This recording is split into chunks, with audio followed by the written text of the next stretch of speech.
Hello and welcome to Made Up News Live. Here is your made up news for July 24, 2020. The Washington NFL franchise to change name from the Redskins to the trans-proud questioning Pinko Jews. I don't see what the problem is. You all wanted us to change the freaking name and we changed it, said a spokesperson on behalf of the Washington Redskins, or Pinko Jews, whatever. He continued to address the angry purple-haired mob who gathered to hear the press conference. I mean, for crying out loud, it's hardly like Pikachu was controversial on Yu-Gi-Oh! He was a beloved character. Of course we had to change the name a little bit for copyright. We originally wanted to be the Pikachus, but we are more than making up for it by being as inclusive as possible. But now it seems using anime is cultural appropriation or some other baloney. You people are never happy. I swear it's like you live to complain. In other news, light blue has become the new world order blood red. Made Up News had an interview with the UN Secretary Assembly General Janitor, Sumira Al-Bin-Nassim.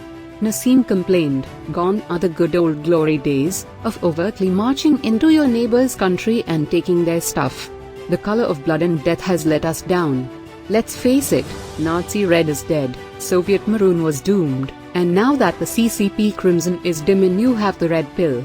Try swallowing that one without a tall glass of water." So, that's why we've switched to light blue. It gently convinces you to accept your own destruction in a comforting, happy sort of way. And speaking of light blue tyranny, Twitter gives up being the language police and becomes the alphabet police. We're not talking about Google's parent company here. True, somebody probably should be policing them, but this story concerns the actual alphabet. Say hello to the whistle click, the new letter given to you by Twitter, and replacing the Q. This new letter is both LGBT whistle click plus friendly and multi-race inclusive. Jack Dorsey had this to say, "Oh come on. It's not like anyone will miss the Q and we had to take action. We don't really understand why, but there seems to be a correlation between people who like the letter Q and Trump supporters. This clearly signifies Q must be a hate symbol.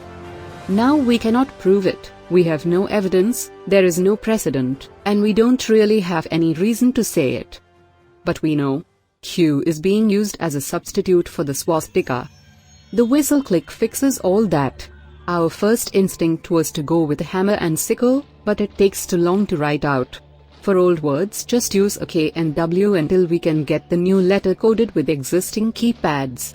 For handwriting, just start like you're making a curly A, and then cross over the top of the triangle, instead of the middle. In the meantime, we'll be deleting any accounts using the hate-filled letter Q. Because hate and anything else that could interfere with our ideal must be destroyed immediately. And that is your made-up news for today. Remember, just because we made it up, doesn't mean it isn't true.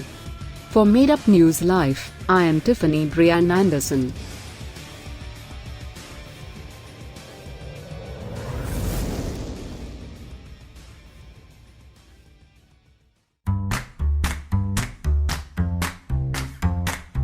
Made Up News Live brings you the power of make-believe in real time. Unlike fake news CNN or MSLGBTQ TV, we are actually entertaining and better researched. Not that the research part is saying much, but at least we don't pretend we're telling you anything factual. Help us keep the dream alive. Your purchases make making up news for Made Up News Live possible. So please shop at our website, megastorefront.com.